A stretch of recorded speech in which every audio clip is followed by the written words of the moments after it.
Bismillahirrahmanirrahim. Assalamualaikum warahmatullahi wabarakatuh. Alhamdulillah, alhamdulillahi ala ihsanih, wa syukru lahu ala taufiqihi wa amtinanih. Asyhadu an la ilaha illallah wahdahu la syarika lah, ta'ziman li sya'nih, wa asyhadu anna Muhammadan abduhu wa rasuluhu da'i ila ridwanih, sallallahu alaihi wa ala alihi wa sahbihi wa ikhwanih. Allahumma anfa'na bima 'allamtana wa 'allimna ma yanfa'una wa zidna ilman wa amalan ya karim. Allahumma a'inna ala dzikrika wa syukrika wa husni ibadatik. Allahumma ighfir lana wa liwalidina wa limasyayikhina wa li jami'il muslimina yauma yaqumul hisab. Jamaah yang dimuliakan oleh Allah Subhanahu wa taala, marilah kita memanjatkan segala puji dan syukur kita kepada Allah taala yang telah banyak sekali memberikan kebaikan, keutamaan, kenikmatan yang tentunya bisa jadi apa yang kita dapatkan, kita peroleh, tidaklah Allah Ta'ala peruntukan kepada selain kita. Dan utamanya adalah nikmat di mana masih Allah Ta'ala berikan kita kemudahan dan terkondisikan di atas ketaatan. Di tengah-tengah kebanyakan orang terlalaikan, kita disibukkan dengan amalan-amalan yang bisa mendekatkan diri kita kepada Allah Subhanahu wa ta'ala. Kita termasuk orang-orang yang diberikan kekuatan untuk bisa meniti jalan ketaatan. Kita termasuk mereka yang mengindahkan perintah, berusaha untuk selalu meniti jalan yang Allah Ta'ala ridhai, dan berusaha menyudahi, menjauhi hal-hal yang mendatangkan murka Allah Ta'ala. Ini adalah kebaikan. Terlebih lagi majelis ini adalah majelis di mana terdapat forum silaturahmi keluarga yang kemudian diselipkan pengajian. Tentunya ini adalah bentuk keberkahan, kebaikan yang tentunya menjadikan kekeluargaan ini semakin solid, semakin baik, semakin kuat, karena tidak hanya kekerabatan saja tetapi diikat kuat di atas keimanan. Dan ini adalah keutamaan yang harus juga kita syukuri, karena yang demikian ini adalah kebaikan yang tentunya bila ini diusahakan terus menerus, maka menjadi sebab keluarga ini bergandengan tangan menuju surga Allah Subhanahu wa ta'ala. Amin Allahumma amin. Berikutnya salawat dan salam semoga selalu terlimpahkan bagi Nabi kita Muhammad sallallahu alaihi wasallam. Bapak Ibu jamaah yang dimuliakan oleh Allah Subhanahu wa ta'ala, pada kesempatan yang berkah ini insyaallah ta'ala saya akan menyampaikan tafsir dari surat Ali Imran ayat yang terakhir. Karenanya barangkali di antara kita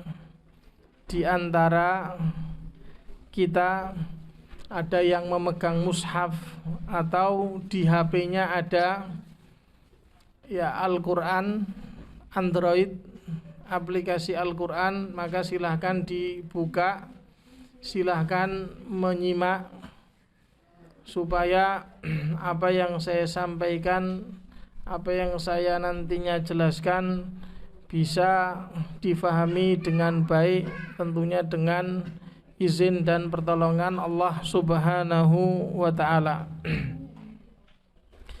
Ya. Allah Subhanahu wa taala berfirman, Allah Subhanahu wa taala berfirman, ya, surat Ali Imran ayat terakhir. Ya, ayat berapa? 200. 200 berapa? Iya, 200 saja.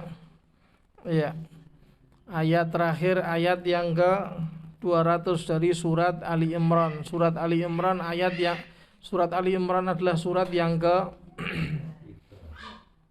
yang ketiga. Dan surat Ali Imran adalah surat Madaniyah. Surat Madaniyah. Meskipun beberapa ayat di situ juga ada yang Makkiyah. Jadi surat Madaniyah adalah surat yang Allah Ta'ala turunkan setelah hijrahnya Nabi meninggalkan Makkah menuju Madinah. Ya, adapun Makkiyah adalah yang turun sebelum hijrah. Allah Subhanahu wa taala berfirman pada ayat ini, ya ayyuhalladzina amanusbiru wasabiru warabitu wattaqullaha la'allakum tuflihun. Saya ulangi lagi, ya ayyuhalladzina amanusbiru wasabiru warabitu wattaqullaha la'allakum tuflihun. Yang artinya adalah, ya ayyuhalladzina amanu, wahai orang-orang yang beriman, isbiru, bersabarlah kalian, wasabiru, dan kuatkanlah kesabaran kalian, warabitu, dan tetaplah bersungguh-sungguh dalam hal ketaatan, wattaqullah, dan bertakwalah, takutlah kalian kepada Allah, la'allakum tuflihun. Ya, la'allakum tuflihun, agar kalian beruntung,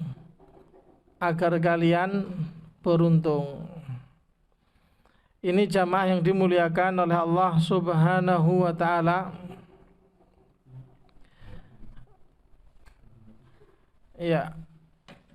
Ya ayyuhalladzina amanusbiru wasabiru warabitu wattaqullaha la'allakum tuflihun. Ayat yang Allah Ta'ala sampaikan ya di akhir surat, yang tentunya meskipun ayat ini pendek akan tetapi syarat dengan makna. Karena ya kalau kita perhatikan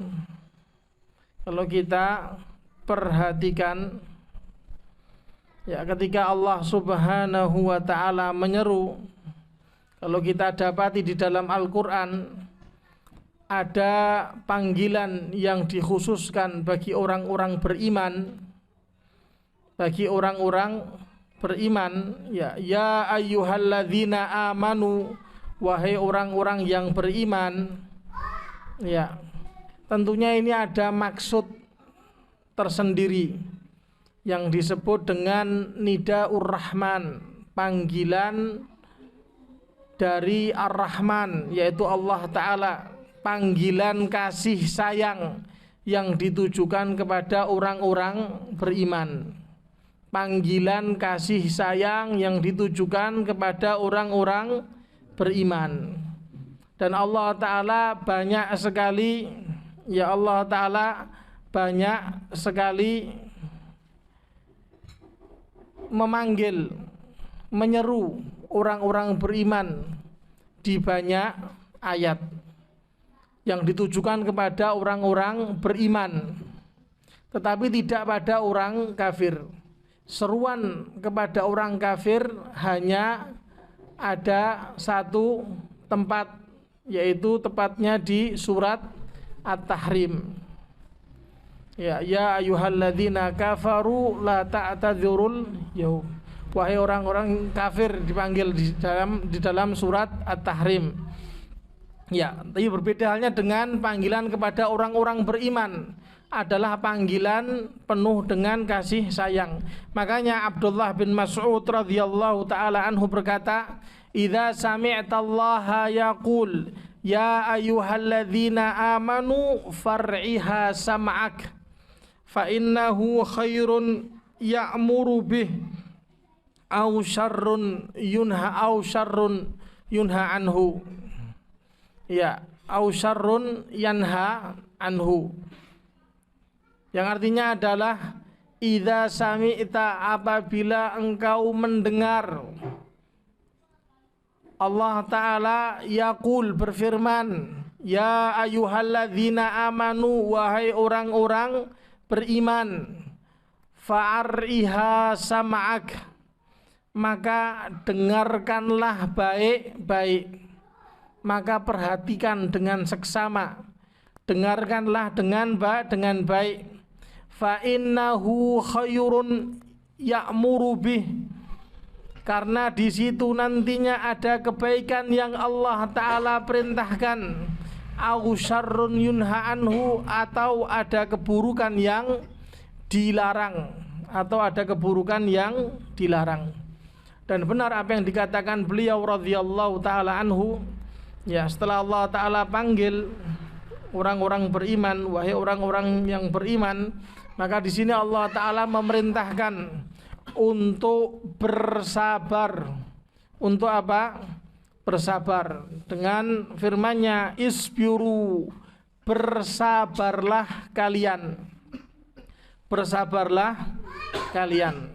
Ya, kita tahu yang namanya sabar adalah satu kata yang sering kita ucapkan, juga yang sering kita dengar. Hanya saja mungkin sedikit dari kita yang benar-benar memahami maksud makna dari bersabar.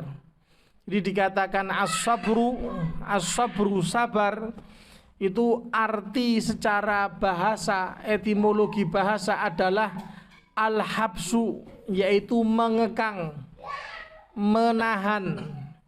Di kata sabar secara bahasa itu artinya adalah al-habsu, yaitu mengekang, menahan. Ya, adapun secara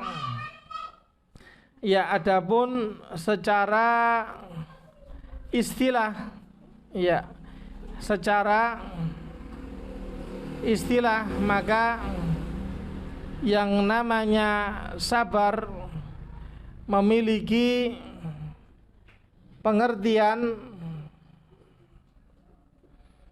habsun nafsi ala umurin thalathah, mengekang, menahan diri dari 3 hal. Ya, mengekang, menahan diri dari 3 hal. Hal yang pertama adalah di atas ketaatan kepada Allah Ta'ala. Kemudian yang kedua adalah menjauhi larangannya.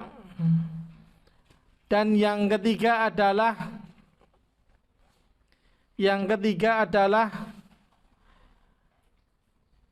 bersabar dari suratan takdir yang pahit. Suratan takdir yang pahit.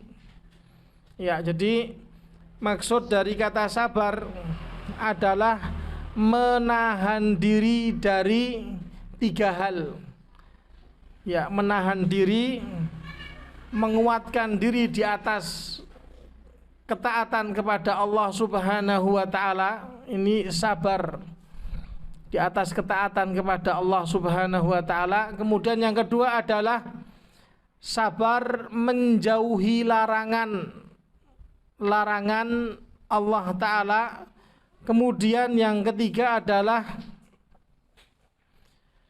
bersabar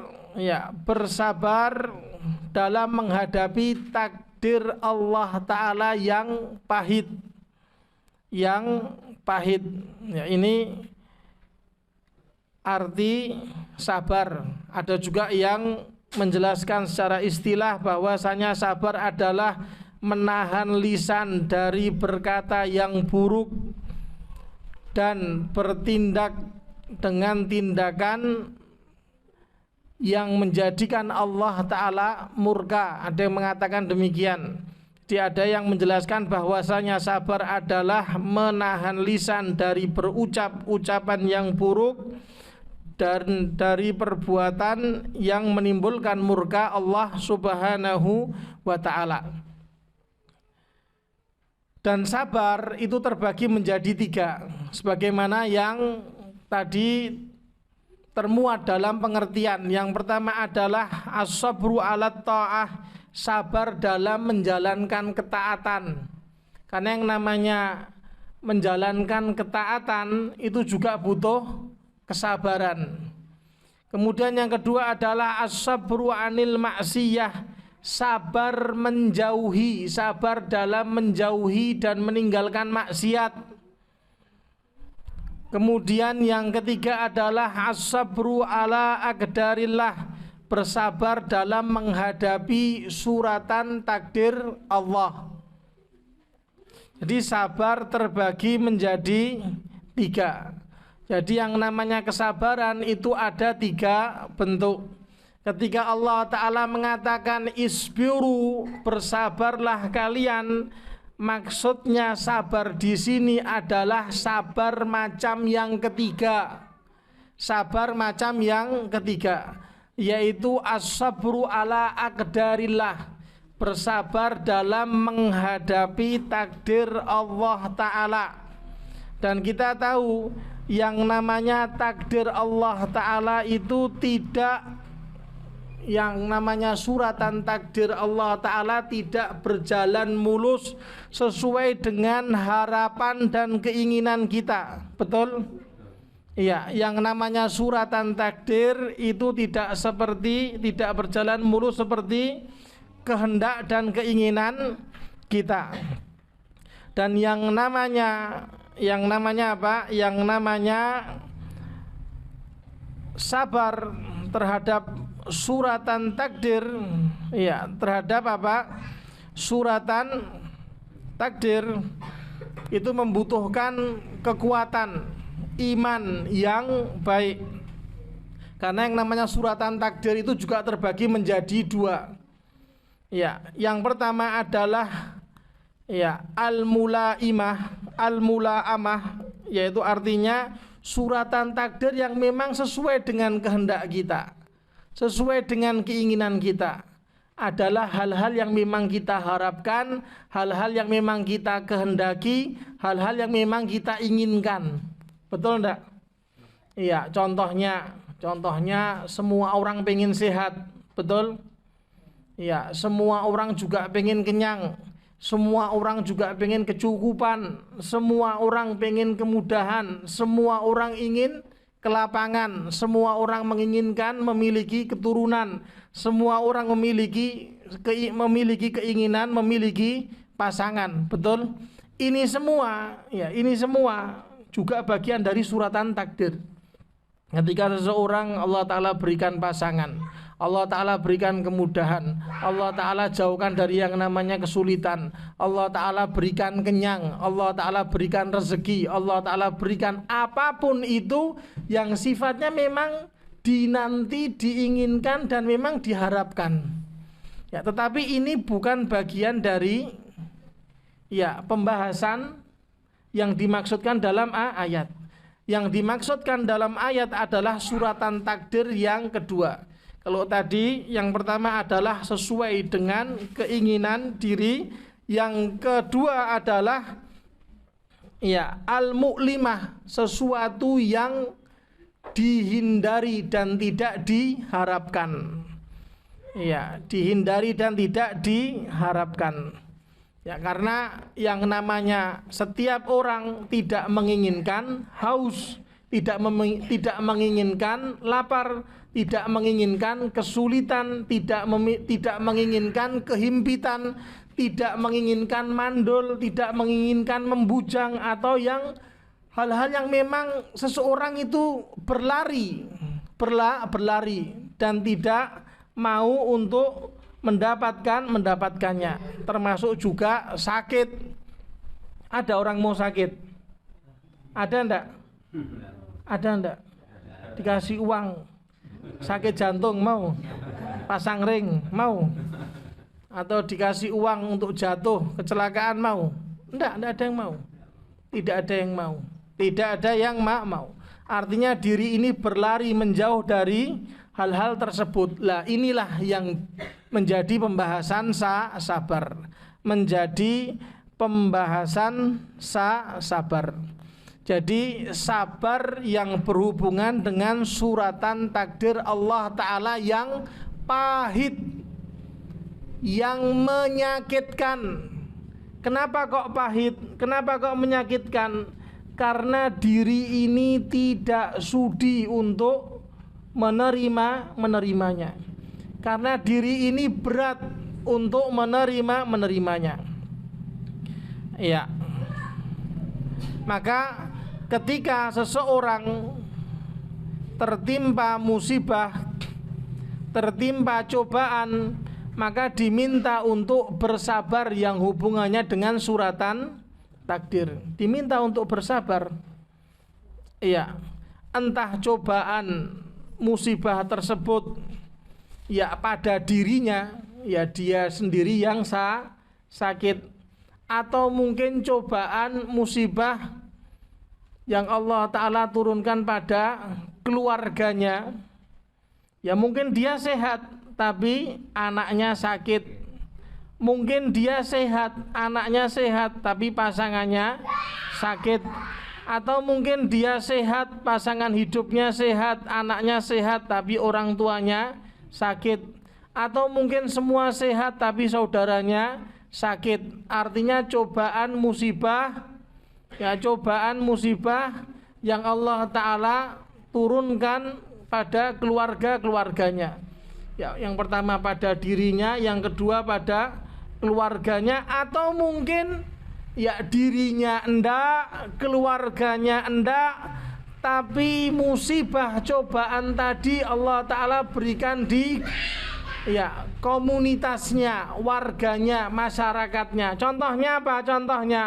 Contohnya dia hidup di lingkungan yang enggak baik, di lingkungan yang di situ mengalami degradasi moral, ya lingkungan yang buruk, lingkungan yang jelek, lingkungan orang tidak sholat, lingkungan orang mabuk, padahal keluarga tadi keluarga soleh itu misalnya, itu juga cobaan. Cobaannya tidak ke keluarga dia, tapi cobaannya ke ya masyarakat sekitar yang hubungannya dengan apa? Dengan keluarganya, dengan dirinya, kan gitu. Atau mungkin punya tetangga yang jelek, betul. Enak enggak punya tetangga yang jelek? Punya tetangga yang buruk, enak enggak? Hah? Enggak enak. Makanya Rasulullah Shallallahu Alaihi Wasallam kalau kita perhatikan mengajarkan apa? Kalau kita ingin menempati suatu tempat tinggal, maka perhatikan kepada siapa kita akan bertetangga. Maka kata Rasulullah, al-jar qabladar. Perhatikan siapakah tetanggamu sebelum kamu menentukan tempat tinggalmu. Perhatikan siapa tonggomu, siapa tetangga kita sebelum kita tinggal. Al-jaru qabladar. Tetangga sebelum ya menempati tempat tinggal. Ya, karena yang namanya keburukan tetangga itu juga bagian dari musibah, cobaan. Atau mungkin musibah cobaan tadi tidak Allah Ta'ala berikan kepada diri dan keluarganya, tapi Allah Ta'ala berikan pada hartanya. Contohnya apa? Hartanya hilang, dicopet, atau mungkin dicolong, atau mungkin dicuri, atau mungkin hartanya kebakaran. Nasallallahu alaihi. Mudah-mudahan Allah Ta'ala jaga kita semua dari semua keburukan. Ini sekedar contoh saja, pada hartanya, ya, pada diri keluarga, atau mungkin pada harta, atau bisa jadi diri dia selamat, keluarga dia selamat, hartanya selamat, ya, tetapi dia mendapatkan musibah yang paling besar. Apa musibah tersebut? Musibah cobaan yang Allah Ta'ala berikan kepada agamanya. Contohnya apa? Memiliki pemikiran apa? Liberal, ya. Memiliki pemikiran yang condong kepada kesesatan. Itu juga musibah, Pak. Juga musibah. Ya, seseorang ya punya anggapan semua agama sama. Ya, agama itu harus moderat, atau mungkin ya hal-hal yang semisal inilah, atau mungkin ya tadi tidak di atas agama Islam. Ini juga musibah, musibah. Tapi ala kulli hal, ketika Allah Ta'ala mengatakan isbiru, bersabarlah kalian, adalah sabar yang berhubungan dengan ya suratan takdir Allah Ta'ala yang menyakitkan, yang pahit, ya, yang menyakitkan, yang pahit. Dan seseorang menyikapi musibah, menyikapi cobaan itu bermacam-macam. Ada beberapa tipe orang dalam menyikapi musibah. Tipe pertama, ya, tipe atau macam orang pertama adalah ayatasakhat, adalah ketika mendapati musibah dia dalam keadaan murka. Jadi Allah Ta'ala timpakan musibah, Allah Ta'ala timpakan cobaan, dan dia dalam keadaan murka. Contohnya jatuh dari motor. Sederhana, jatuh dari motor. Contohnya sakit, divonis sakit berat. Contoh yang lain kecurian, contoh yang lain kebakaran. Ya, hartanya terbakar atau rumahnya terbakar. Ya. Seseorang itu akan nampak jelas ya bagaimana menyikapi musibah cobaan tersebut. Bagaimana? Ya tadi, yang namanya murka itu, Pak, yang namanya murka itu, Bu, jamaah barakallahu fikum, bisa jadi murka di lisan, atau mungkin murka pada anggota badan, atau bisa jadi tidak pada lisan, tidak pada anggota badan, tapi murka tersebut dalam hati. Saya kasih contoh, jatuh ke sandung misalnya, kemudian dia bangun, dia maki itu batu, betul? Iya, dia kemudian maki-maki. Jatuh dari motor, maki, ada enggak? Ada. Sial. Atau mungkin pakai, ya saya enggak mau kasih contoh. Ya. Ya, nanti akhirnya bukan pengajian kan gitu. Ya. Ya, maki-maki, omongan kotor keluar dari lisannya, yang mencerminkan dia murka. Kenapa kok jatuh? Kenapa kok tersandung? Kenapa kok terbakar? Kenapa kok ya keluar dari apa yang ya keluar dari lisannya, perkataan-perkataan yang tidak semestinya terucap, pada seseorang yang baik imannya. Ya, ini murka yang tercermin pada lisan juga, atau mungkin dengan apa? Anggota badan. Misalnya anggota dari kerabatnya, keluarganya, entah itu orang tuanya atau anaknya atau saudaranya atau orang terdekatnya meninggal, apa yang terjadi? Yang terjadi dia menangis sambil memukul-mukul tubuhnya. Ya, menjambak dirinya. Ada apa kok menjambak dirinya? Iya. Tapi tidak apa-apa daripada menjambak orang lain kan gitu. Iya, kan repot. Iya. Ya, masalahnya 2 kali itu, Mas. Betul tidak, Mas? Pelanggarannya 2 kali, betul. Ya, kartu merahnya 2 itu, ya. Ya, dia jambak itu kartu merah, ya, jambak rambutnya orang. Iya. Iya. Ya, memukul-mukul diri atau mungkin tersandung batu kemudian batu dia tendang. Ya, jatuh dari motor dia injak. Kan gitu. Atau hal-hal yang semisal. Memang lisannya diem, lisannya tidak berucap, tapi gerakan tangan, gerakan kaki, kan gitu. Sikap yang ada pada ya tubuhnya itu mencerminkan murka. Betul enggak? Ini sama, ya, kesandung ditendang batunya. Jatuh, sepedanya sudah jatuh, dia jatuh, bangun ditendang sepedanya. Ya emang mulutnya diam kan gitu. Atau mungkin mobilnya mepet, nabrak atau kesenggol, dia keluar, dia tendang mobilnya. Atau mungkin kempes ban mobilnya bocor, dia keluar ditendang bannya. Nah kan bodoh, Pak. Ya bodoh ya. Ya.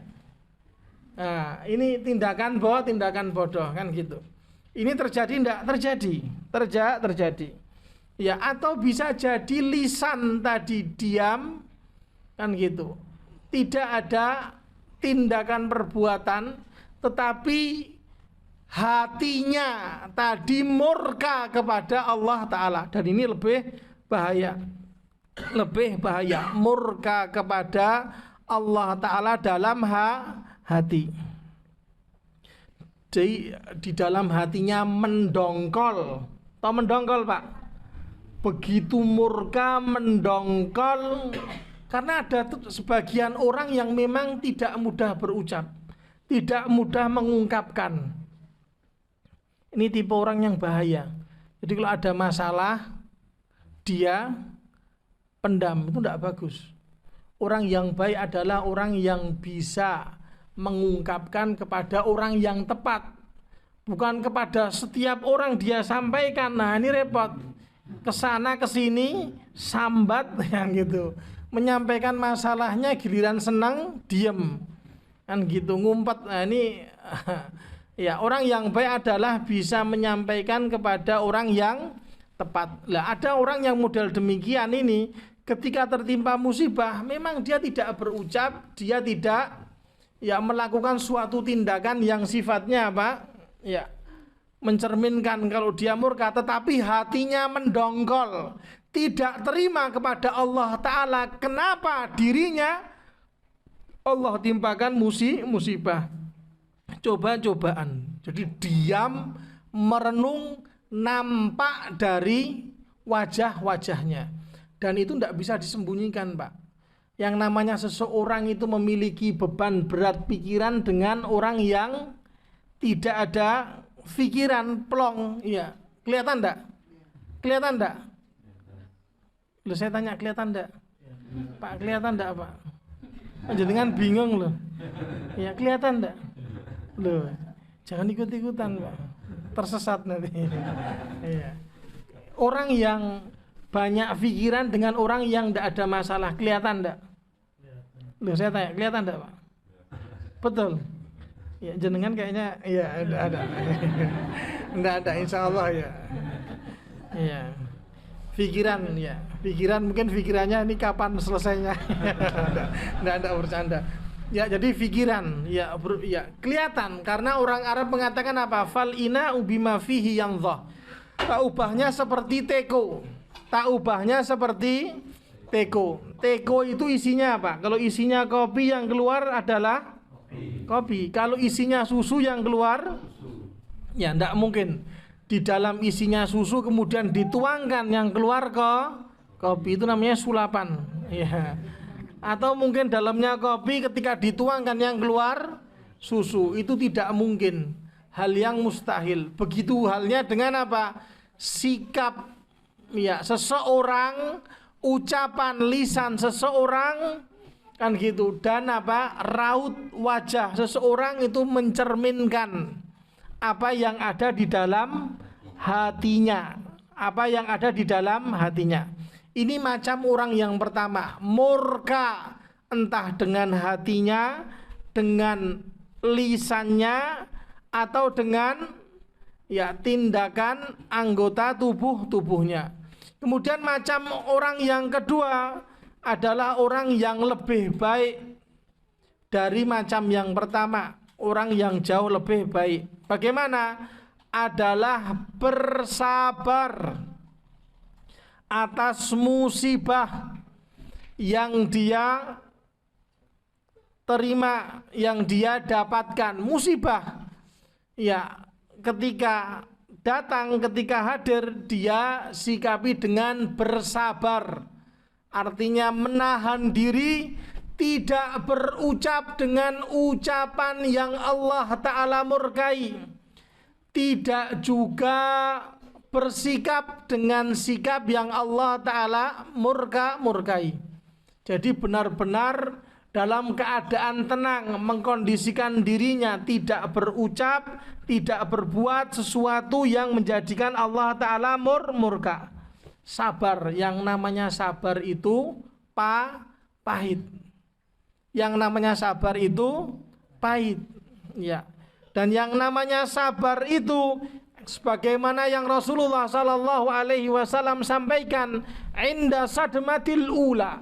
Yang namanya sabar itu, jamaah barakallahu fikum, adalah ketika hantaman musibah, cobaan pertama kali datang, itu baru sabar.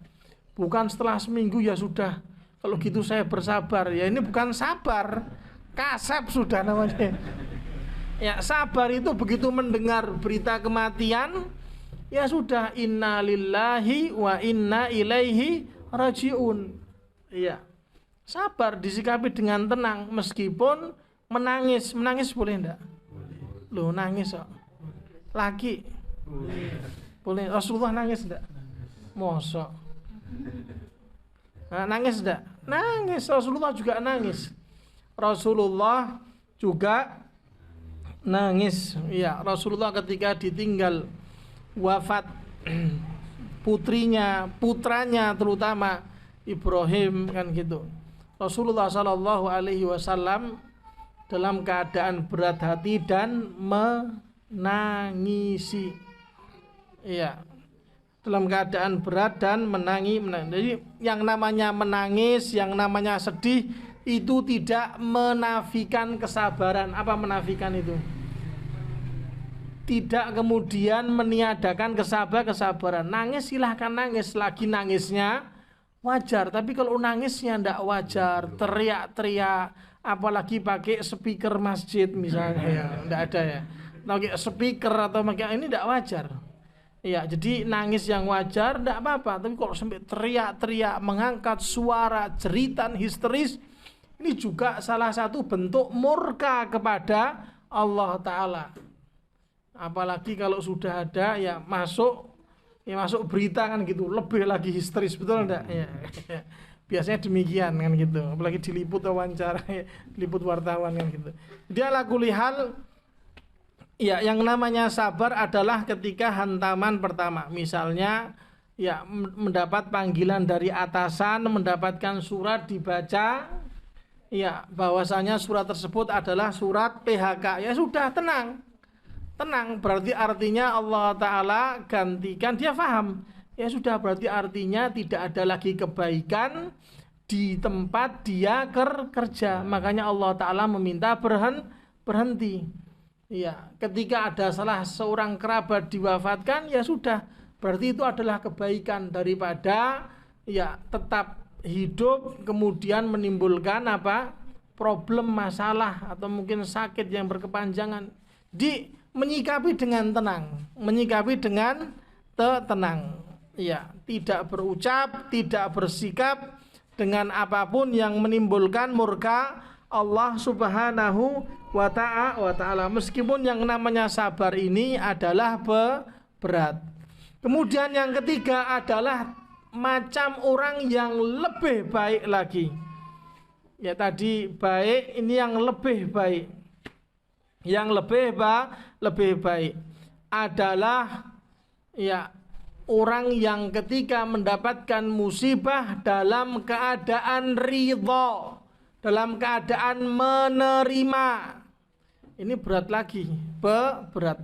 Artinya ketika musibah tadi datang, musibah tadi ya Allah Ta'ala turunkan pada dirinya atau pada dia sikapi pada keluarganya atau hartanya, dia sikapi dengan apa? Lapang hati, lapang dada, menerima. Ya, ini jauh lebih tenang dan jauh lebih dewasa dalam menyikapi. Jadi musibah sesulit apapun dia masih berpikir tenang dan dewasa. Ya, ini jauh lebih dari tingkatan apa? Sabar. Kalau sabar itu hanya mengkondisikan apa? Mengkondisikan diri, tidak berucap, tidaknya. Kalau yang namanya ridha ini bisa menerima. Bisa menerima meskipun ya nangis tidak ada masalah. Nangis, sedih hati itu hal yang wajar, hal yang lumrah, karena ya majbulah, karena yang namanya diri ini juga apa? Yang namanya diri ini juga terpatri. Ya, ada kalanya senang, ada kalanya sedih. Bahkan kalau ada orang tidak pernah nangis itu malah tidak wajar. Tidak wajar. Ya, tidak ada kasih sayang, ada misalnya anaknya meninggal kok tenang, istrinya meninggal kok tenang, tidak pernah nangis, tidak wajar. Tidak wajar. Iya. Karena yang diminta oleh Rasulullah sallallahu alaihi wasallam, irhamu, ya sayangilah. Ya, irhamu, ya irhamu kan gitu. Sayangilah orang lain. Dia bentuk kasih sayang tadi dengan apa? Ya tadi merasa kehilangan orang terdekat atau rekan atau sahabat atau siapapun dia, orang yang berarti tadi, ya merasa kehilangan itu juga bentuk kasih sayang. Ya, ya ini ridha, menerima. Kemudian tingkatan berikutnya yang keempat adalah ya asyukru, bersyukur, ya berterima kasih. Nah, ini kan repot lagi. Kena musibah, kena cobaan kok malah bersyukur. Ya, tentunya ini tingkatan yang paling utama, tingkatan yang paling berat, tingkatan yang tidak mungkin diraih, didapatkan kecuali orang-orang yang benar-benar tulus kepada Allah Ta'ala, benar-benar memiliki keimanan yang sangat baik. Jadi mendapatkan musibah, mendapatkan cobaan, dan dia bersyukur kepada Allah Ta'ala atas ujian, musibah, cobaan yang dia dapatkan. Ya, contohnya biar jelas, dikasih contoh. Jadi dikasih ujian, cobaan, ya dikasih ujian, cobaan, tapi dia bersyukur. Bersyukur misalnya, ya anak kecilnya ya diwafatkan oleh Allah Ta'ala entah dengan sakit atau dengan apapun itu, kemudian wafat. Ya dia sikapi dengan tenang, dia bersabar dan dia bersyukur kepada Allah Ta'ala. Karena bisa jadi dengan bertahan hidupnya si anak tersebut, tumbuh kembang dewasa, ya bisa jadi anak tersebut sakit-sakitan, atau bisa jadi menjadi anak pembangkang, atau mungkin bisa jadi anak yang sesat atau anak yang, jadi dia berpikirnya lebih apa? Jauh kan gitu. Ya, contoh yang lain misalnya ya sakit parah atau mungkin jatuh dari kecelakaan. Ya, jatuh dari kecelakaan. Semua orang tidak ada yang mau jatuh, betul? Semua orang tidak ada yang mau jatuh kecelakaan, betul ya? Tapi ketika dia ya mengalami jatuh kecelakaan, dia bersyukur kepada Allah Ta'ala. Bersyukur kepada Allah Ta'ala atas kecelakaan yang dia alami. Ya, dia caranya bersyukur bagaimana? Dia melihat hal yang jauh lebih bahaya yang bisa dia dapatkan. Alhamdulillah misalnya, mohon maaf, yang patah cuma tangan, yang patah cuma kaki. Patah tadi bukan pada kepala. Kalau kepala bagaimana? Gagar otak. Gagar otak. Iya, bersyukur dia. Alhamdulillah tangan, alhamdulillah kaki. Atau mungkin kalau sakit, alhamdulillah sakit tadi bukan pada organ-organ yang vital. Kan gitu. Atau mungkin kecelakaan, dia berat, alhamdulillah hanya satu orang, misalnya istrinya atau mungkin anaknya selamat. Makanya dia bersyukur kepada Allah Ta'ala. Ya, tidak ada alasan sebenarnya untuk tidak bersyukur kepada Allah Ta'ala, karena di balik musibah itu ternyata banyak kebaikan. Di balik yang namanya cobaan musibah itu banyak kebaikan. Tak kasih contoh.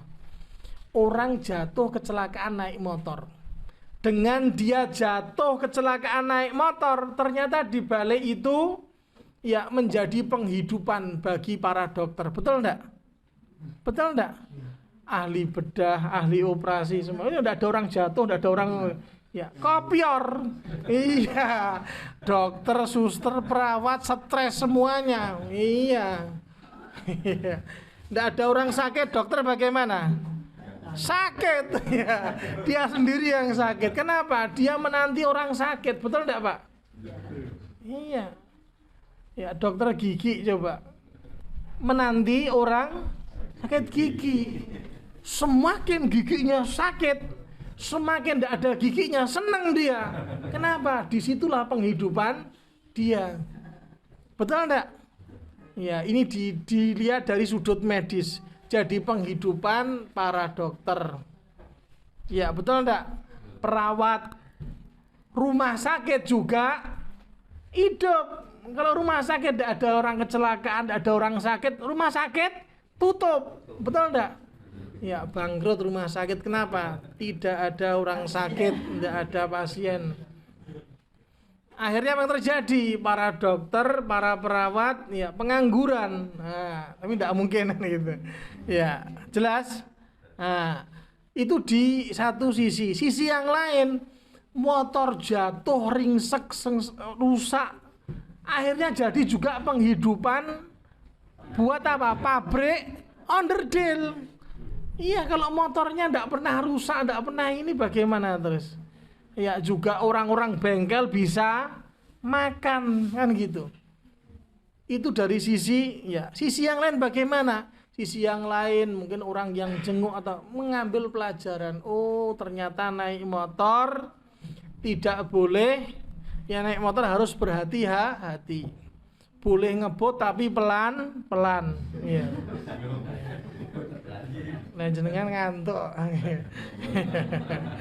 Iya. Iya. Misalnya demikian kan gitu. Jadi pelajaran. Oh, demikian. Oh, di situ ada lubang. Saya harus hati-hati. Banyak bersyukur, ternyata sehat itu adalah apa? Adalah nikmat yang luar biasa. Orang kalau mau jatuh, tahu mau jatuh di perempatan situ. Nanti kamu jatuh di perempatan situ. Tapi kamu bisa ndak jatuh di situ, tapi kamu bayar sekian. Pokoknya kamu kalau keluar pasti akan jatuh, kamu harus bayar. Bayar ndak? Bayar, tak bayar.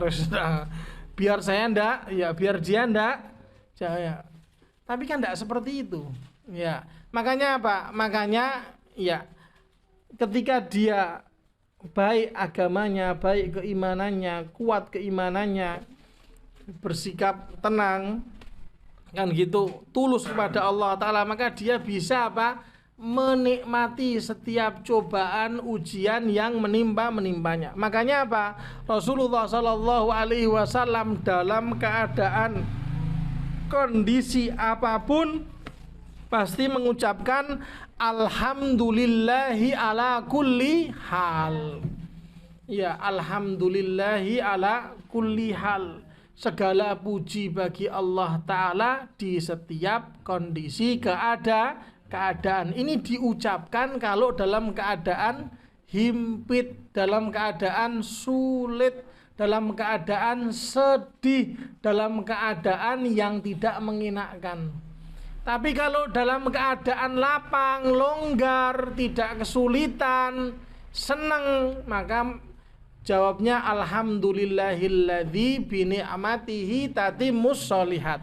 Segala puji bagi Allah Ta'ala yang menjadikan segala karunia ini menjadikan sebab untuk semakin taat, semakin tergerak untuk melakukan amal soleh. Jangan dalam keadaan senang alhamdulillahi ala kulli hal, keliru.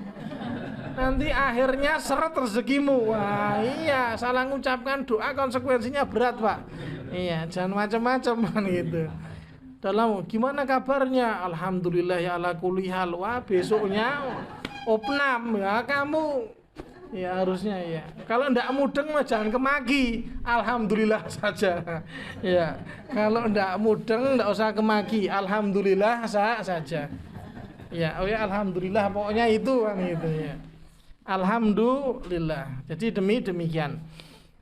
Ini jamaah barakallahu fikum, karena memang ternyata kalau kita fahami, kita fahami tidak ada yang salah dengan suratan takdir. Bisa jadi ya yang namanya keburukan, kejelekan dari yang namanya musibah tersebut karena kita melihat dari sudut pandang yang jeleknya saja. Dari sudut pandang yang jeleknya saja. Coba contohnya gunung meletus. Jelek enggak? Jelek. Buruk enggak?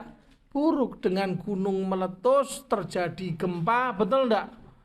Kemudian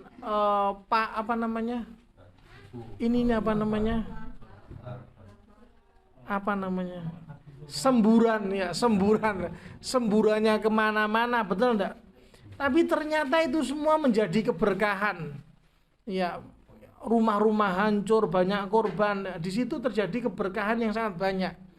Akhirnya apa? Toko material laris, betul enggak? Ya, tanah-tanah jadi subur, betul enggak? Tukang-tukang juga yang tadinya sepi jadi ya banyak kerjaan, banyak proyek, betul enggak? Jadi banyak kebaikan sebetulnya. Hanya saja yang namanya manusia ini memang mengarah kepada kekufuran, mengarah kepada ya pengingkaran. Jadi tidak melihat di balik itu. Ini ya maksud dari firman Allah Ta'ala, isbiru, bersabarlah kalian, bersabar yang hubungannya dengan apa? Suratan takdir yang pahit, yang tidak menginakkan. Kemudian berikutnya adalah wasabiru, dan kuatkanlah kesabaran kalian. Kuatkanlah kesabaran kalian. Ya, menguatkan kesabaran. Ya, maksudnya menguatkan kesabaran di sini yang hubungannya dengan apa? Kesabaran dalam menjalankan ketaatan. Karena yang namanya sabar dalam menjalankan ketaatan, yang namanya apa? Menjalankan ketaatan juga butuh kesabaran. Saya mau tanya, mana yang lebih berat? Ya, sabar dalam menjalankan ketaatan kepada Allah atau sabar dalam meninggalkan maksiat? Sabar menjalankan ketaatan atau sabar meninggalkan maksiat, mana yang lebih berat? Mana yang lebih berat? Menjalankan ketaatan atau meninggalkan maksiat? Kalau ada yang mengatakan sabar meninggalkan maksiat berarti kamu pelaku maksiat. Iya no, iya. Kenapa? Ya tadi berarti dia ya misalnya, iya karena sabar yang berat itu sejatinya adalah sabar menjalankan ketaatan. Karena apa?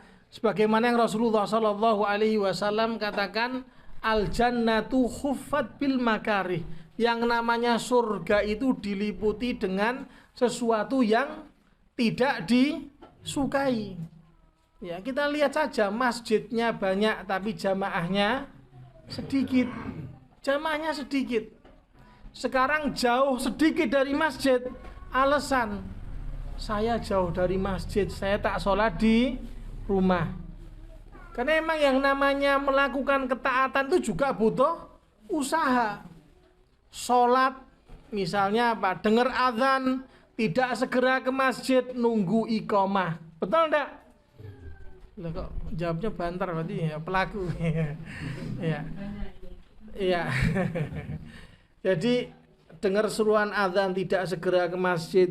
Ke masjidnya kapan? Nunggu iqamah. Selesai sholat, apa yang dia lakukan? Langsung berdiri meninggalkan masjid. Kalau dia termasuk orang yang bersegera di masjid, bingung. Ya, ketika apa? Antara azan dan qomat, bingung dia, toleh kanan, toleh kiri. Kenapa kok tidak segera dikumandangkan qomat? Ya, kenapa? Karena memang sudah tidak tahan di masjid. Ayo cepet qomat, cepet sholat, keendang bubar, kan gitu. Betul enggak? Ya. Ya, ini yang terjadi. Karena apa? Yang namanya ketaatan itu juga butuh kesabaran. Orang tidak betah di masjid, orang cenderung sholat hanya untuk menggugurkan kewajiban saja, belum lagi menunda-nunda sholat, belum lagi meninggalkan sholat. Ya, karena yang ternyata adalah sabar dalam melakukan ketaatan ini butuh ya kekuatan. Sabar dalam melaksanakan ketaatan itu butuh apa? Kekuatan. Maka ayatnya bagaimana? Wasabiru, dan kuatkanlah kesabaran kalian dalam hal melaksanakan ketaatan. Ya, ini terjadi. Coba orang di hadapan TV, ada yang ngantuk? Ada yang ngantuk? Nonton sinetron ngantuk gini ada? Enggak ada. Iya. Kalau ada yang ngantuk karena bisa jadi apa? Enggak seneng sama film itu, diganti film yang lain. Ya. Tapi coba kalau dengar nasihat, dengar kajian, dengar apa, bagaimana? Lemes. Enggak, di sini enggak ada. Ini sekedar contoh, biar apa? Ya orang butuh contoh. Dengan contoh itu lebih paham. Iya, orang duduk bertahan di masjid antara dua sholat atau mungkin beberapa saat untuk dengar pengajian, enggak mau. Tapi kalau dia duduk di wedangan bisa 24 jam. Kuat menghabiskan malam. Betul enggak? Ya, coba orang main kartu, main karambol, main game, main apa. Coba sama Al-Quran, baru buka angop, baru buka menguap. Ya. Begitu dia buka, ya mulai dia baca, ini kok kabur ya. Waduh, kayaknya ndak anu. Ya. Ternyata diganti dengan Quran, lah kok jelas. Ya. Berarti yang salah adalah yang ini terjadi demikian. Jadi memang kalau hal-hal yang hubungannya dengan ketaatan maka butuh kesungguhan. Walladzina jahadu fina lanahdiyanna subulana. Ya, dan orang-orang yang bersungguh-sungguh untuk mendapatkan kebaikan hidayah dari kami, lanahdiyanna subulana, pasti akan kami berikan hidayah jalan untuk mereka sampai kepada kebenaran. Jadi yang namanya kebaikan, ketaatan itu juga butuh usaha berat. Harus dipaksakan kaki ini sampai ke masjid. Masa ke masjid 15 meter, 20 meter, paling banter 50 meter. Nggak sampai, tapi dia sampai kota, sampai mana-mana, touring kemana-mana, atau mungkin goes kemana-mana, tapi masjid lewat. Nah, ini kan repot. Karena apa? Ya tadi, ya tidak ada kesabaran dalam menjalankan ketaatan. Maka ini Allah Ta'ala katakan wasabiru. Kemudian ya berikutnya, penggalan ayat berikutnya bagaimana? warabitu, ya, dan tetaplah bersungguh-sungguh kalian dalam melaksanakan apa? Ya, ketaatan, ya. Bersungguh-sungguh. Ya, ini yang dimaksudkan jamaah yang dimuliakan oleh Allah Subhanahu wa taala ketika Allah taala mengatakan wasabiru, ya, kuatkanlah kesabaran kalian. Maka Allah Ta'ala lanjutkan warabitu, ya, warabitu. Yang dimaksudkan adalah berusaha memperbanyak kebaikan, wal istimrar alaihi, dan berusaha untuk mendawamkan, melanggengkan, berusaha untuk istiqamah. Untuk apa? Untuk melanggengkan, untuk apa bahasanya langgeng itu? Merutinkan amalan yang dia kerjakan. Ya, yang Allah Ta'ala butuhkan adalah kesungguhan kita. Yang Allah Ta'ala butuhkan adalah kualitas ibadah yang kita lakukan, bukan kuantitas. Bukan kuantitas, yang dibutuhkan adalah kualitas. Bobot, bukan banyaknya amalan. Percuma amalannya banyak tapi tidak berbobot. Dan dikatakan berbobot manakala ibadah tadi dilakukan di atas keikhlasan, tulus, hanya mengharap ridha Allah Ta'ala, mengharap kebaikan surga Allah Ta'ala. Ya, jadi harus orang beramal untuk mendapatkan surga. Kalau ada orang mengatakan saya beramal, saya ibadah, kan gitu, saya ngibadah, pokoknya yang saya ingin raih, dapatkan adalah cinta dan ridha Allah Ta'ala, meskipun ya nantinya dimasukkan ke neraka, yang penting adalah cinta dan ridha Allah. Betul enggak? Betul enggak? Betul enggak?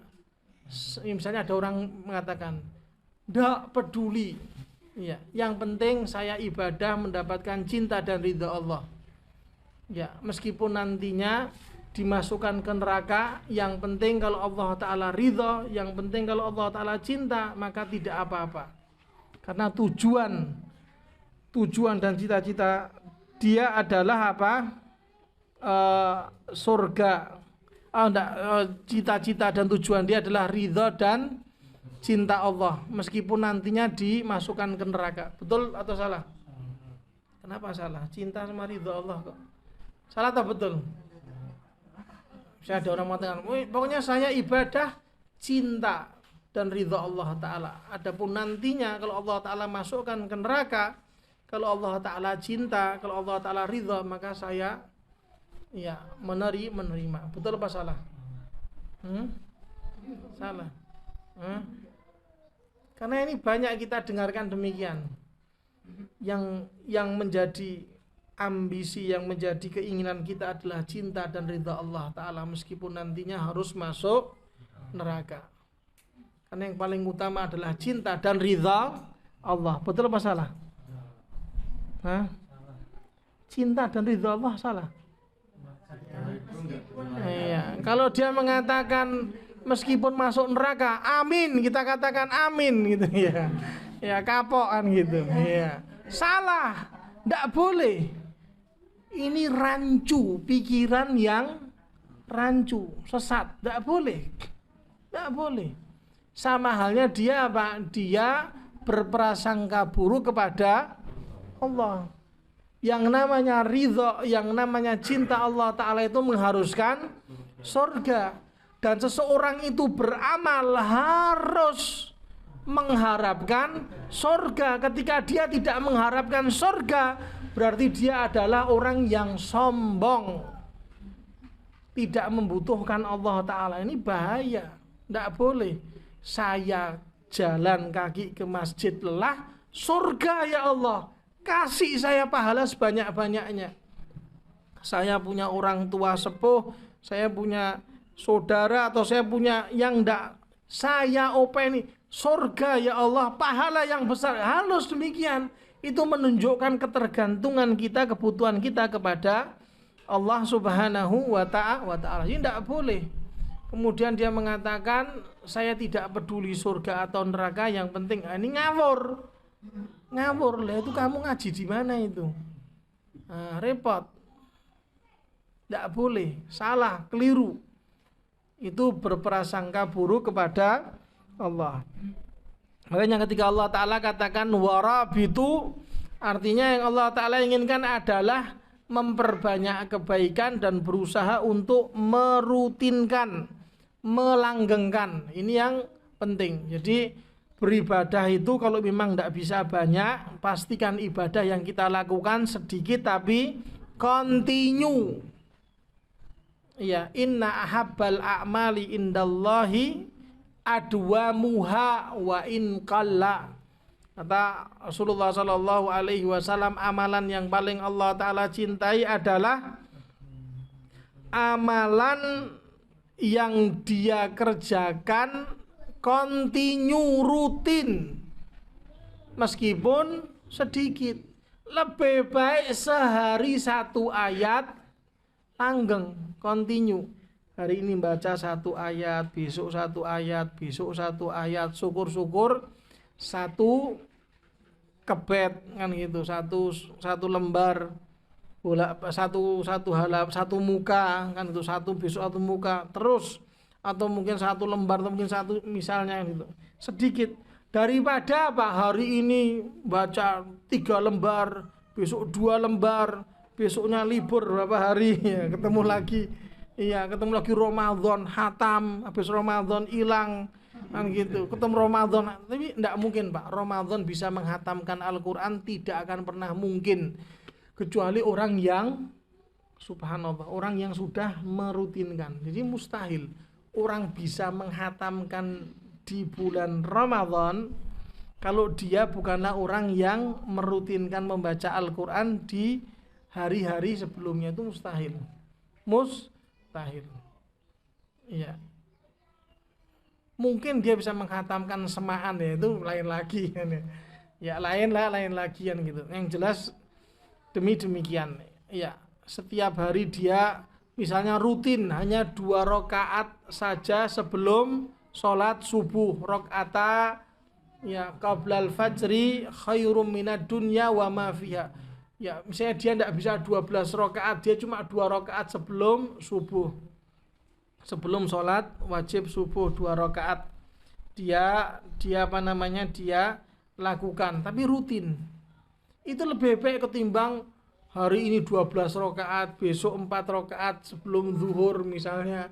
Ya, besoknya berapa rakaat, besoknya makplak, enggak sama sekali misalnya kan gitu.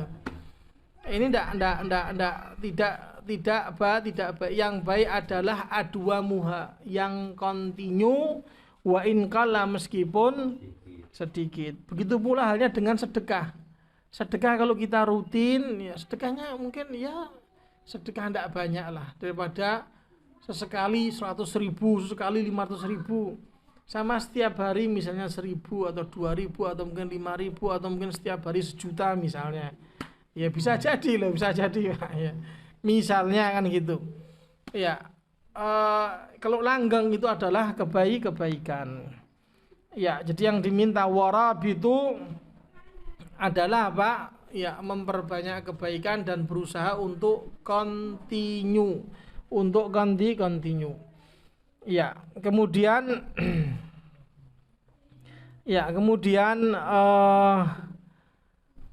kemudian wattaqullah, dan ya bertakwalah kalian kepada Allah Ta'ala.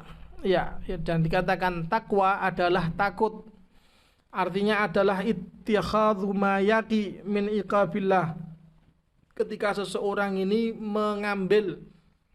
menjadikan untuk dirinya perisai yang bisa membentengi dirinya dari murka, dari siksa Allah. Jadi kita juga harus bertakwa kepada Allah Ta'ala, dan dikatakan takwa adalah ketika seseorang itu berusaha untuk apa? Berusaha untuk membentengi dirinya dari siksa dan murka Allah Subhanahu wa ta'ala. Ya, ini namanya takwa. Jadi orang itu dikatakan takwa kalau apa? Dia berusaha membentengi dirinya supaya apa? Supaya tidak mendapatkan, ya, terjauh atau terbentengi dari murka dan siksa Allah Subhanahu wa ta'ala. Tentunya yang namanya takwa yaitu dengan mengerjakan apa yang Allah Ta'ala perintahkan, ya, dan berusaha untuk menyudahi, menjauhi segala larangan. Nah, itu namanya takwa. Ya, dan yang namanya takwa itu tidak seperti yang kebanyakan orang pahami. Ya, yang namanya takwa itu tak ubahnya seperti seseorang yang berjalan tanpa alas kaki, ya, di dataran yang di situ penuh dengan dedurian. Ya, tak ubahnya seperti seseorang yang berjalan tanpa alas kaki, di mana apa? Dia mendapati di situ banyak duri. Coba kalau ada banyak duri, seseorang tidak menggunakan alas kaki dan dia berjalan, bagaimana? Kira-kira, apakah dia akan lari? Apakah dia akan berjalan santai di situ? Gimana? Jawab lah, kalau semua lihat saya gimana? Jawab, saya tinggal pulang loh. Saya tanya udah, malah ditelok itu. Bagaimana? Tentunya dia akan apa? Berpijak, mencari pijakan dan berusaha untuk berhati-hati. Jangan sampai salah melangkahkan kaki kemudian menginjak yang namanya duri. Itu yang namanya takwa demikian. Yang namanya takwa demikian. Artinya bagaimana? Orang yang takwa itu tidak sembarang berucap. Orang yang takwa tidak sembarang bersikap. Orang yang takwa akan memperhitungkan apa yang akan dia ucapkan, apa yang akan dia perbuat. Itu takwa. Ya, jadi yang namanya takwa bukan cuma sekedar apa? Dakwaan saja. Cuma sekedar apa? Sebutan saja. Yang namanya takwa, ya, itu adalah apa? Cerminan seseorang yang berhati-hati saat berucap, saat bersikap, jangan sampai salah berucap, salah berbuat yang nantinya dia harus mempertanggungjawabkan di hadapan Allah Ta'ala, atau bahkan menyeret dirinya ke lembah neraka jahanam. Waliyadzubillah.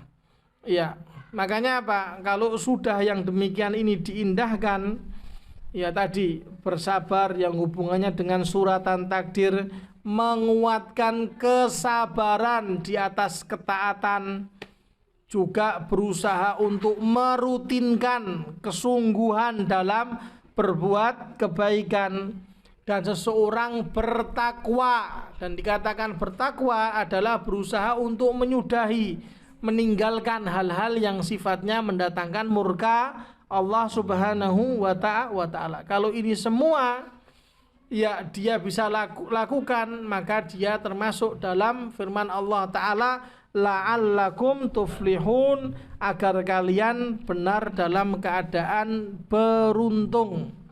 Seseorang itu dikatakan beruntung itu kalau mencakup dua hal. Seseorang itu dikatakan beruntung kalau dia mendapatkan dua hal. Yang pertama adalah husulul matlub, mendapatkan apa yang dia inginkan. Dan yang kedua adalah an-najatu minal marhub, selamat dari yang namanya keburukan. Orang itu dikatakan beruntung kalau dia mendapatkan sesuai apa yang dia inginkan dan selamat dari sesuatu yang membahayakan. Makanya ini tidak mungkin didapatkan kecuali orang-orang yang benar-benar bertakwa kepada Allah Subhanahu wa ta'ala. Wattaqullah la'allakum tuflihun, dan bertakwalah kalian kepada Allah Ta'ala agar kalian beruntung. Demikian Ya, pembahasan yang saya sampaikan, barangkali ada pertanyaan kita persilahkan. Ya, biasanya ada sesi tanya jawab atau enggak? Ya, sampai jam berapa? Ya, kelebihan berarti. Sampai asar. Ya. Ya, sampai asar nanti, Pak. Ya, silahkan.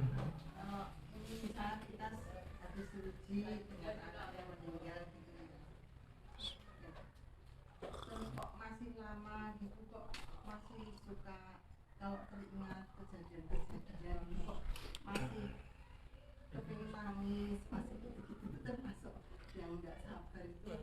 Iya, ketika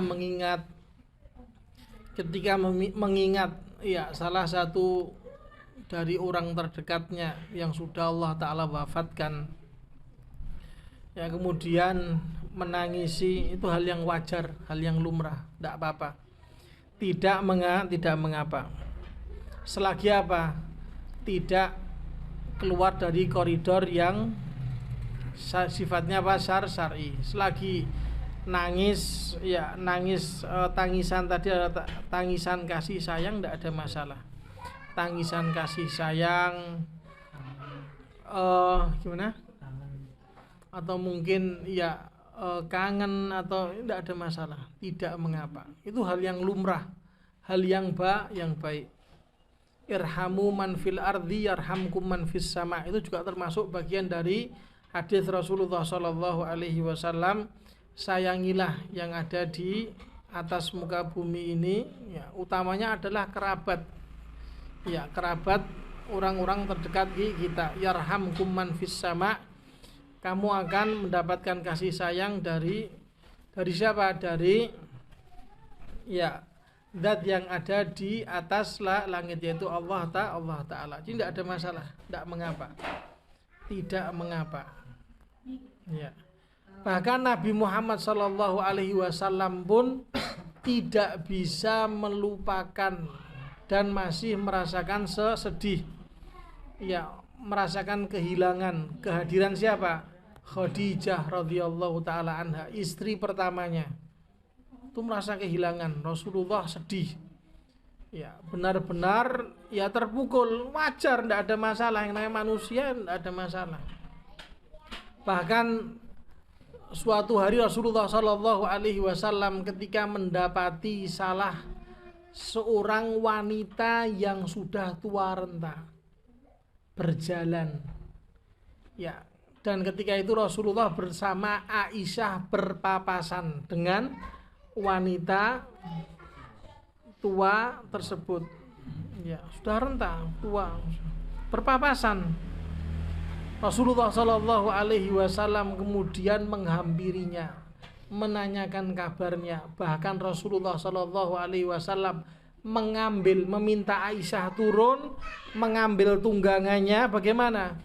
Ya, diberikan ke wanita tua tersebut, dinaikkan, diantarkan sampai tujuan. Terus pulang menghampiri Aisyah. Aisyah tanda tanya besar, ini kenapa ini kok ya? Masanya wanita, bukan wanita muda tapi ya. Aisyah penuh tanda tanya besar. Ini ada apa gerangan? Ditanya. Jawabnya sederhana. Dia adalah salah seorang teman dari Khadijah radhiyallahu taala anha. Ingat kebaikan istrinya, ingat ya. Ya, cemburu ndak Aisyah? Cemburu. Ya, tapi tidak ada alasan untuk apa? Tidak membenarkan apa yang dilakukan oleh Rasulullah Shallallahu alaihi wasallam. Ya, itu hal yang wajar. Ya, terlebih lagi kalau yaitu memang anak atau mungkin utamanya orang tua. Yang namanya orang tua, jadi yang namanya anak juga tidak boleh melupakan jasa kebaikan orang tua. Ya, seburuk-buruk orang tua pasti pada diri orang tua terdapat kebaikan yang sangat banyak. Iya, kebaikan yang sangat besar. Jadi kita juga sebagai seorang anak tidak boleh melupakan jasa kebaikan orang tua. Sebagaimana kita menyayangi anak kita, kita tidak boleh melupakan kasih sayang orang tua kita kepada kita. Kalau ada anak mengatakan orang tua saya tidak peduli sama saya, kan gitu. Ya. Kalau orang tuamu tidak peduli sama kamu, kamu tidak hidup. Ya. Sebelum kamu keluar sudah iya. Jadi tidak ada alasan seorang anak untuk apa? Membenci orang tua. Meskipun orang tuanya kafir sekalipun, tetap diperlakukan dengan baik. Dan ini adalah salah satu bentuk keindahan Islam. Demikian. Ada pertanyaan? Allahu a'lam.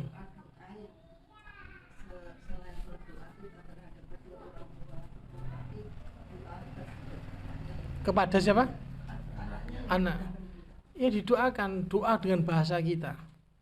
Ya, atau doa dengan apa? Secara umum. Rabbana dzalamna anfusana wa illam taghfir lana wa tarhamna lanakunanna minal khasirin, atau ya doa-doa yang secara umum, Rabbana atina fid dunya hasanah wa fil akhir, itu juga sama. Ya, ketika orang tua berdoa demikian, itu juga termasuk keturunannya juga mendapatkan kebaikan yang sama. Ketika anak mendoakan demikian, ya diniatkan untuk orang tuanya, juga orang tuanya mendapatkan kebaikan yang semisal. Atau kalau memang saya tidak hafal doa banyak, ya, doakan dengan bahasa kita. Yang namanya doa itu boleh dengan bahasa kita, pakai bahasa Jawa boleh, pakai bahasa apapun boleh, selagi doa tadi adalah doa kebaikan. Ya, doa ya Allah mudah-mudahan ya anak yang telah meninggalkan tadi Allah Ta'ala jadikan simpanan untuk di surga kelak, menjadikan penolong syafaat, Allah Ta'ala senangkan di kuburnya Allah Ta'ala. Itu suatu hal yang sifatnya apa? Kebaikan. Demikian. Oh, sangat boleh. Allahumma ighfir lahu warhamhu wa'afihi wa'fu anhu. Iya. Iya. Iya, boleh. Ketika makmum mendengarkan bacaan imam, kemudian paham terhadap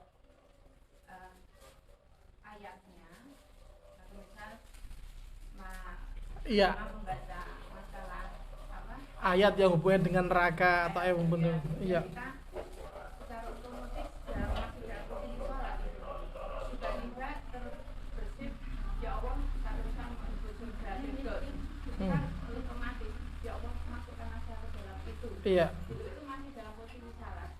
Boleh atau tidak gitu? Iya. Itu gimana? Ya, boleh, tidak ada masalah. Boleh. Meskipun terbersit dengan bahasa Indonesia tadi ya. Boleh, tidak mengapa. Selagi tidak diucapkan. Selagi ya. Ya, kalau di luar kesadaran tidak apa-apa. Iya, ya kan di luar kesadaran. Kalau kalau minta ya artinya di luar tidak ada. Tapi kalau di luar kesadaran, kalau tidak boleh. Jadi kita meminta di dalam hati kita. Allah Ta'ala mengerti. Ya. Wa in tukhfu ma fi sudurikum wa in tubduhu, ya Allah Ta'ala ya mengetahui segalanya, apa yang kalian sembunyikan, apa yang ada di hati kalian, dan apa yang kalian ya nampakkan. Allah Ta'ala ngerti, jadi tidak perlu diucapkan. Jadi kalau sholat tidak boleh pakai bahasa kita, tidak boleh, batal nanti. Kecuali ketika sujud kita dalam konteksnya minta doa kepada Allah Ta'ala boleh ketika sujud, atau ketika sebelum salam, tapi dalam keadaan bukan menjadi makmum juga bukan menjadi imam. Takutnya kalau jadi imam kesian makmumnya, kok lama sekali tidak bangkit dari sujud, dipikirnya pingsan kan gitu. Atau mungkin ya kalau sendiri tidak apa-apa. Kalau jamaah jangan ya. Loh, bahasanya bebas. bahasanya bebas. Cuma tidak dilafalkan. Loh, ya dilafalkan namanya baca kok. Baca itu dilafalkan. Kalau orang sholat itu tidak baca. Maksudnya doanya di dalam hati itu. Permintaan kita. Ya kan dilafalkan, lafal itu ya. Mengucapkan itu dengan mimik kan gitu, dengan apa? Tapi kalau ketika sholat kan tidak boleh selain bahasa Arab itu gimana? Ketika sujud konteksnya doa atau ketika sebelum salam tidak apa-apa. Karena di situ adalah tempat tempat diijabahinya doa, tempat diijabahinya doa, maka tidak mengapa seperti itu.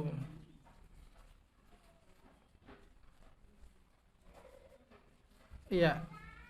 Tapi kalau selain itu tidak boleh. Misalnya ada sholat bilingual, atau sholat bilingual, ada enggak? Ada enggak? Ada. Salah dua bahasa. Yang di Malang itu ya. Iya, dengan alasan apa? Dengan alasan supaya lebih khusyuk. Gini keliru, salah, enggak boleh. Enggak boleh. Oh iya iya.